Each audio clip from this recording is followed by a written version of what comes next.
Airnya kalau dikonsumsi, semuanya lautan dan sungai di surga lebih manis dari madu, lebih putih dari salju. Ini teman-teman bukan dongeng ya. Ini hadis Nabi SAW. Demi Allah kita akan lihat ini. Dan kita pasti akan menemukan kalau kita beriman kepada Allah Azza wa Jalla. Allahu Rabbi wal Islam dini wa Muhammadan Rasulullah.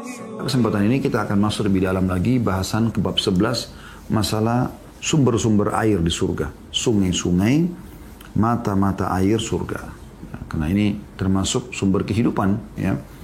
Maka ini Allah Subhanahu wa taala siapkan mata-mata air yang sangat banyak. Tapi jangan Anda bayangkan seperti mata air di dunia karena ini sesuatu yang luar biasa berbeda. Kita dengarkan dalil pertama dalam masalah ini yaitu surah Al-Baqarah ayat 25. A'udzu billahi minasyaitonir rajim. Wabashshiril ladzina amanu wa 'amilus solihati anna lahum jannatin tajri min tahtiha al-anhar. Al-ayah. Dan sampaikanlah wahai Muhammad berita gembira kepada mereka yang beriman dan beramal saleh, berbuat kebaikan, bahwa bagi mereka disediakan surga-surga yang mengalir sungai-sungai di dalamnya. Perhatikan firman Allah Subhanahu wa taala, sungai-sungai mengalir di dalamnya. Ya. Artinya gambarannya adalah di surga itu teman-teman sekalian ada 4 lautan besar. Nanti kan kita jelaskan dan Anda bisa membuka kalau mau lebih jelas dari sekarang surah Muhammad surah nomor 47 ayat 15 ya, silakan kita buka dulu. A'udzu billahi minasyaitonir rajim. Mathalul jannati allati 'u'idal muttaqun فيها أنهار من ماء غير آسن وأنهار من لبن لم يتغير طعمه وأنهار من خمر لذة للشاربين وأنهار من عسل مصفى ولهم فيها من كل الثمرات ومغفرة من ربهم كمن هو خالد في النار وسوق ماء حميما فقطع أمعاءهم.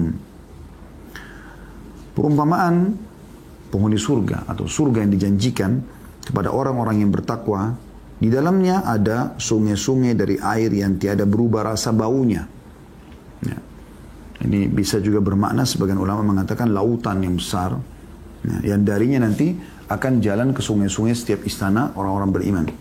Jadi ada 4 yang dijanjikan di situ, sungai air yang tiada berubah rasa dan baunya. Nanti kita jelaskan dalam hadis, air tawarnya itu lebih manis daripada madu. Kemudian dikatakan, dan sungai-sungai dari air susu yang tidak berubah rasanya. Kita tahu, susu itu kalau sudah dibuat ya, sudah diaduk sama air, maka tertinggal beberapa jam setelah itu rusak, basi. Tapi ini lautan, sungai yang susu tidak akan pernah berubah selamanya. Sebagaimana sifat surga tadi sudah kita singgung, khalidina fiha, kekal di dalamnya.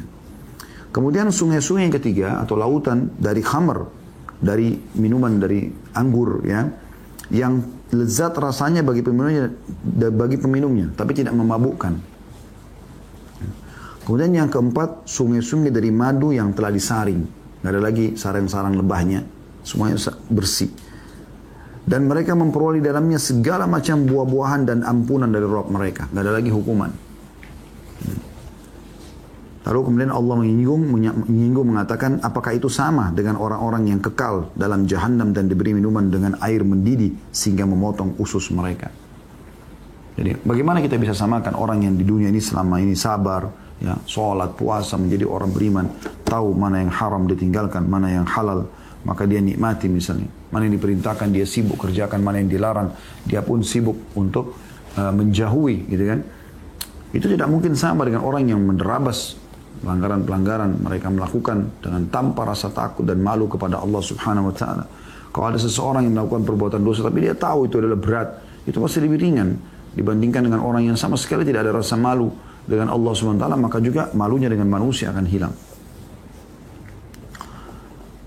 Ini saksi bahasan kita tentang masalah sungai-sungai yang mengalir di dalamnya. Jadi disebutkan dalam surah Muhammad yang kita tambahkan ini adalah ya, itu 4 buah sungai, dan itu disebutkan di sini ya oleh penulis terjemahnya tapi tidak ditulis ayatnya. Makanya kita tadi baca dalam surah Muhammad. Baik, dua ayat ini menjelaskan tentang masalah adanya sungai dan mata air di surga. Kita dengarkan bagaimana hadis Nabi SAW menafsirkan surah Muhammad ayat 15. Dan kenapa tadi saya mengatakan lautan, sementara memang ada terjemahan juga sungai di sini ya. Karena ada hadis ini. Perhatikan hadis yang pertama dalam bab kita ini dan hadis 37 dari awal kita belajar. Muawiyah radhiyallahu anhu meriwayatkan sabda Nabi SAW, "Inna fil jannati bahral ma' wa bahral asal wa bahral laban wa bahral khamr thumma tushaqqaqul anharu ba'd." Sesungguhnya di surga terdapat, perhatikan terjemahannya, lautan air. Jadi ini tafsir daripada surah Muhammad tadi ya. Air tawar yang tidak berubah rasanya. Lautan madu yang sudah tersaring. Lautan susu yang tidak pernah basi. Dan lautan khamr, minuman dari anggur yang tidak memabukkan. Kemudian terbentuklah sungai-sungai nanti darinya. Hadis ini ada putnot nomor 37 diriwayatkan Tirmidzi jilid 4 halaman 100 dan dinilai hadis ini hasan sahih. Ya. Jadi ini hadis yang tadi menyebabkan kenapa kita sebutkan makna daripada sungai di dalam surah Muhammad itu adalah lautan. Dan dari situlah akhirnya mengalir ke seluruh sungai-sungai di istana orang-orang beriman. Dan sungai yang ada nanti di istana Anda milik Anda. Ya. Anda bayangkan teman-teman kalau Anda nginep di hotel bintang 5, bayangkan hotel termahal di muka bumi ini, kemudian Anda nginep di sana. Kalau dia dekat lautan atau dekat sungai, biasanya yang view laut itu atau sungai view air lah, gitu kan? Itu lebih mahal. Ya, yang bisa melihat langsung ke lautan, pemandangan itu mahal biasanya. Cottage-cottage yang pinggir laut itu kan, hanya untuk menjual pemandangan itu. Tapi itu bukan milik Anda. Anda pun bayar di saat Anda pun tinggal pada saat Anda punya uang. Orang yang punya hotel mungkin membeli tanah itu, tanahnya atau menyewa dari pemerintah, tapi dia bukan pemilik lautan tersebut. Pemerintah pun bukan milik dia pribadi, dikatakan milik negara. Negara pun bisa setiap saat saja direbut oleh negara lain dan seterusnya. Jadi bukan milik, tidak ada dikatakan milik mutlak. Tapi di surga nanti milik Anda pribadi. Tidak akan pernah pindah kepemilikan selamanya. La ilaha illallah. Tidak Tuhan yang berhak disembah kecuali Allah. Ini hanya dengan Anda patuh saja. Patuh saja kepada Sang Pencipta Allah, kerjakan perintah, tinggalkan larangan. Anda masih diberikan umur hari ini, perbanyak, maksimalkan ibadah Anda, tingkatkan kualitas dan kuantitasnya. Dan Anda kalau berbuat dosa, bertobat dan istighfar kepada Allah. Hadis yang kedua dalam bab kita, urutan 38 dari awal kita belajar. Abdullah bin Umar radhiyallahu anhu meriwayatkan sabda Rasulullah SAW, Al-Kautsar adalah sungai di surga. Kedua tepinya terbuat dari emas. Dan tempat alirannya terbuat dari intan dan permata yakut. Lumpurnya dari kasturi. Airnya lebih manis daripada madu. Dan airnya lebih putih daripada salju. Hadis ini riwayat Tirmidzi, jilid 5 halaman 120. Dan ia menilai hadis ini hasan sahih. Serta Ibnu Majah meriwayatkan nomor 4334. Hadis ini teman-teman sekalian adalah hadis yang mulia. Hadis menjelaskan tentang ada Kautsar. Ya, ini sungai telaga untuk Nabi SAW di surga yang Allah SWT sebutkan khusus namanya surah Al-Kautsar. A'udzubillahi minasyaitonir inna a'tainakal kautsar. Bisa ada sebagian memaknakan dia adalah nikmat yang besar, bisa juga bermakna adalah Kautsar ini telaga yang Nabi SAW disiapkan oleh Allah SWT di surga. Ya. Kautsar ini kata Nabi SAW sungai di surga. Kedua tepinya terbuat dari emas. Di mana teman-teman sungai tepinya emas. Dan kalau kita bicara sungai itu pasti besar ya. Di dunia aja besar, apalagi nanti sungai di akhirat. Jadi sungai. Tepinya emas, kita biasanya tepinya tanah ya.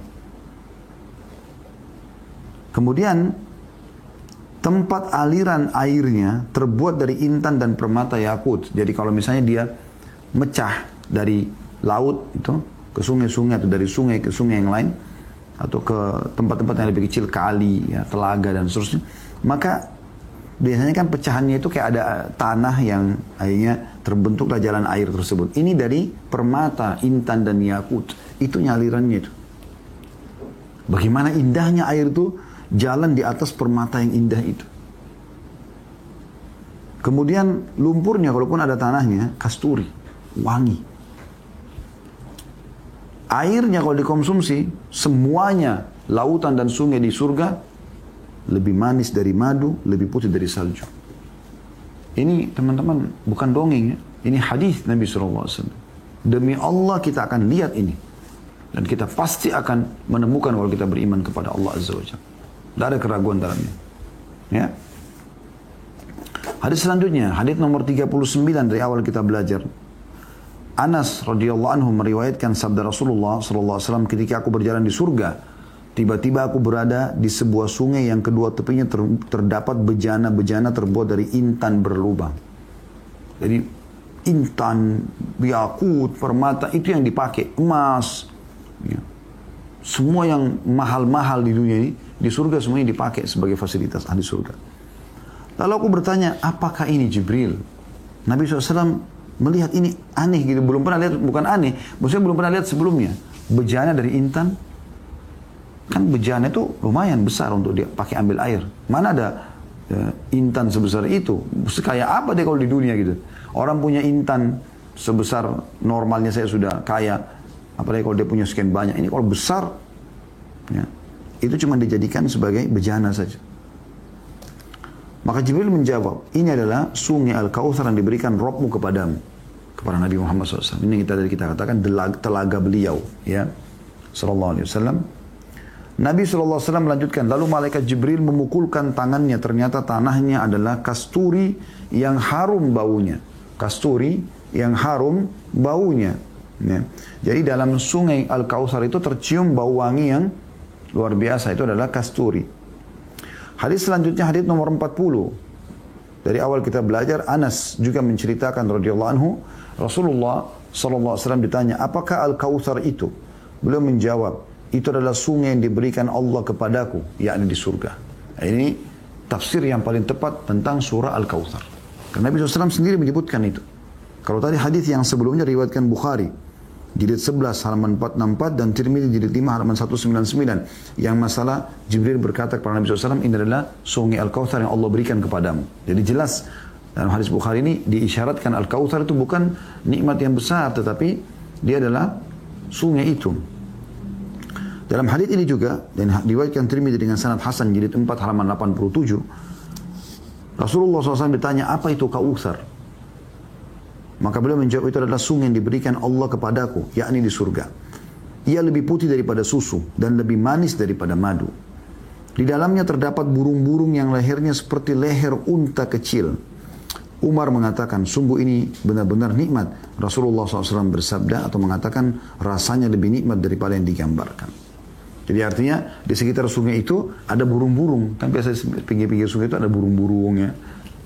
Maka ada seperti itu di dunia, tapi beda gambarannya, sangat beda. Karena tepinya kiri kanannya emas, saluran-salurannya dari intan dan yakut, ya, permata yang mahal. Mana lagi air yang lebih putih dari susu, ya, dan lebih manis daripada madu. Pada saat Umar bin Khattab mendengar ini, beliau mengatakan, sungguh ini nikmat yang besar sekali. Maksudnya mendengarnya aja sudah luar biasa, gini kata Umar bin Khattab. Dengar aja air lebih putih daripada susu dan lebih manis daripada madu. Ini bagaimana gambarannya gitu? Ya, kemudian ada burung-burung yang di situ indah terlihat. Maka kata Nabi SAW, engkau menikmati nanti air itu jauh lebih besar, lebih nikmat dibandingkan yang digambarkan. Hadis selanjutnya, hadis nomor 41. As-Sammak menceritakan, suatu ketika ia berjumpa Abdullah bin Abbas radhiyallahu anhu di Madinah setelah penglihatannya buta. Maksudnya Abdullah bin Abbas setelah buta di akhir hidupnya. Lalu bertanya, wahai Ibnu Abbas, bagaimanakah tanah surga? Ia menjawab, marmer putih yang terbuat dari perak. Ya. Lantai putih, perak tapi. Seolah-olah cermin.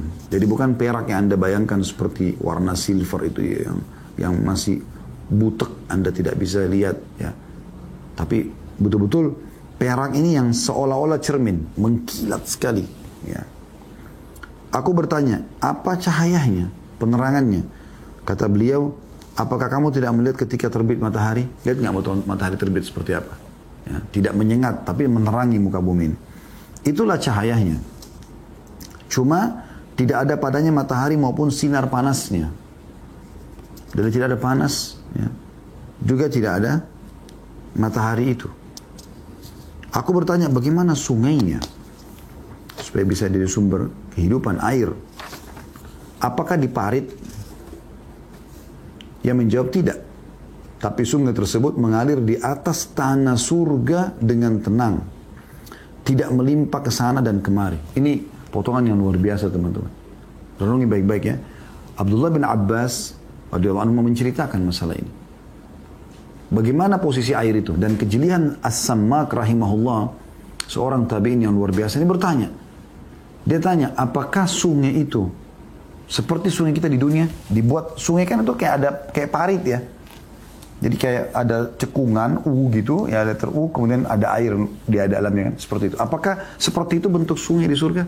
Kata Ibnu Abbas tidak. Lalu bagaimana sungainya? Airnya di atas tanah surga, airnya nggak sentuh, jadi nggak ada cekungannya, nggak ada. Air di atas, ya.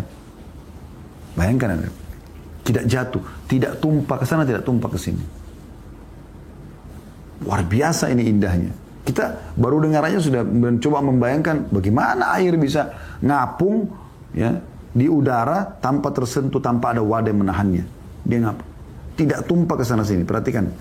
Kata As-Sammak kepada Ibnu Abbas, apakah diparit, digali itu sehingga air tertampung situ? Ia menjawab tidak. Tapi sungai tersebut mengalir di atas tanah surga dengan tenang. Tidak melimpah ke sana dan kemari. Allah berfirman padanya, jadilah maka jadilah ia.